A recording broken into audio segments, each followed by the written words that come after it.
quelle était la première approche par rapport à l'ENT? Quels sont les domaines de définition que vous avez ensemble avec le groupe là, sur lesquels on a travaillé? Ouais. Bon, c'est parti d'une question toute simple, au moment de la création des ENT. Donc, quelle peut être la structure d'un ENT en éducation physique et sportive? Donc on a listé un certain nombre de réponses, un certain nombre de besoins, on est revenu à des concepts. On s'était dit, pourquoi pas quelque chose qui pourrait être le livret de l'élève, une espèce de mémoire physique de ce qu'il a fait pendant un cursus scolaire dans l'établissement du second degré, voire même du premier degré. On y a répondu de manière un petit peu plus précise dans le second degré, sur la base de l'ensemble des activités qui étaient proposées dans les programmations et sur les compétences telles qu'elles demandaient à être évaluées, en tout cas au sein du collège.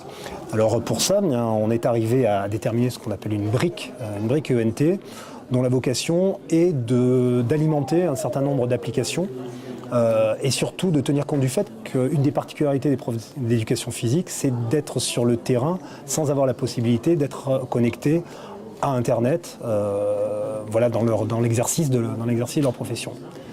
Donc la première étape qui a été la plus simple, je dirais, a été de voir quelles étaient les activités que l'on pouvait très rapidement mettre en œuvre, quelles applications on pouvait y associer. Alors on s'est servi de l'existant, les chronométrages, les mesures, les relevés statistiques simples dans les sports collectifs et autres. Alors pour le principe de fonctionnement, c'est le suivant. Donc on s'alimente à partir de la base des élèves d'un établissement. Cette base est hébergée sur un serveur qui va la mettre dans un format particulier permettant d'être rapatriée sur un certain nombre d'applications dont une fois que cette base est incluse à l'intérieur, ces applications n'ont plus besoin d'être connectées pour fonctionner.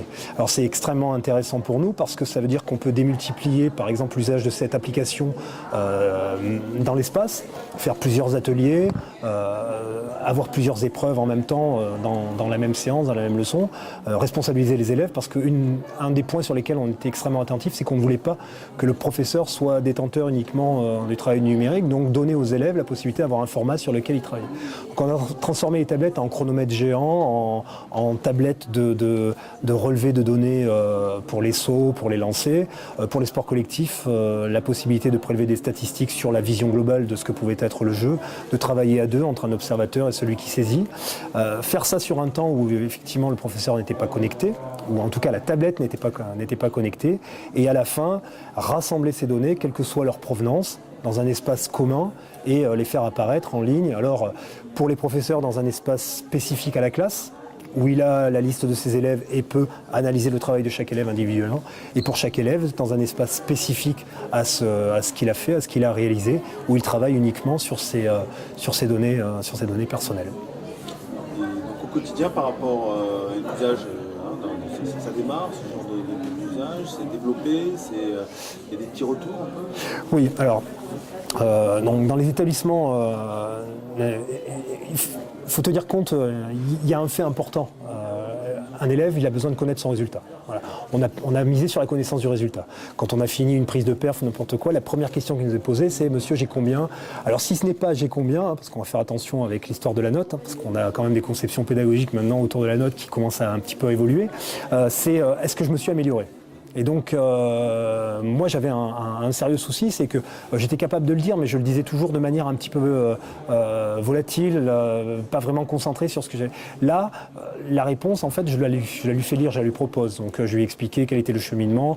Comme on a des bilans qui sont possibles immédiatement, au travers de ces bilans, tu regardes un petit peu, tu me dis ce que tu penses et tout, par rapport à ces performances. Et est-ce que toi, tu es capable de me dire oui, j'ai progressé? Et dans ce cas-là, ce qui est intéressant, c'est que comme ce sont eux qui prélèvent les informations et que ce sont eux qui ont la connaissance immédiate de leurs résultats, après on peut discuter des conditions.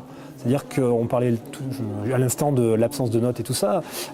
Moi, ça me permet d'être en recul dans le cours et à partir de ce moment-là, d'avoir une vision un petit peu plus large de ce qui s'y passe. Et quand je détecte un événement assez précis, c'est vers cet événement-là que je m'oriente. Donc je réponds à un besoin. Je réponds à des besoins.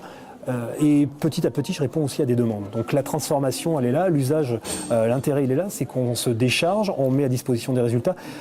C'était très difficile d'avoir un avant, un pendant et un après la séance. Maintenant, je dirais que grâce au numérique, c'est devenu un petit peu plus évident. Et puis il y a cette notion de partage aussi.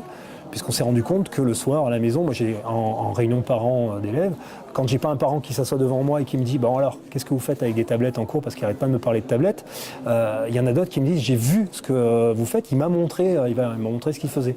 On ramène un petit peu comme on ramène un devoir de mathématiques à la maison, on ramène un petit peu ses réalisations à la maison dans un espace assez particulier puisque c'est sur l'ordinateur, la tablette ou un autre support. En fait, l'EPS à l'école, ça ressemble un peu à toutes ces applications qu'on a aujourd'hui sur iPhone, sur montre, GPS, où on va faire son footing, on a sa performance, on peut la capitaliser, on la compare. C'est un peu ça l'idée Oui, alors ça n'était pas l'idée, mais par contre, il y a un certain nombre d'idées qui commencent à y ressembler, oui, effectivement.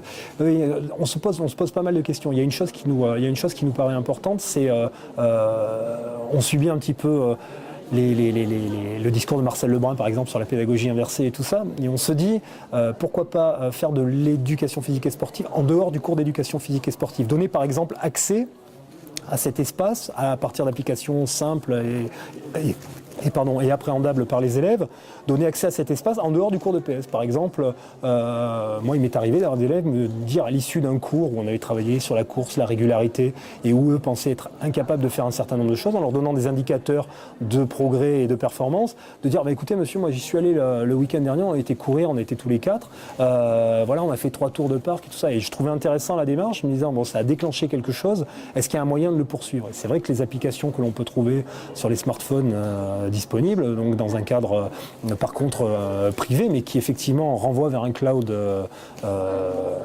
commercial, entre guillemets, bien évidemment, ça peut avoir aussi sa place à partir du moment où la stratégie que l'on met en place derrière est rondement menée, quoi.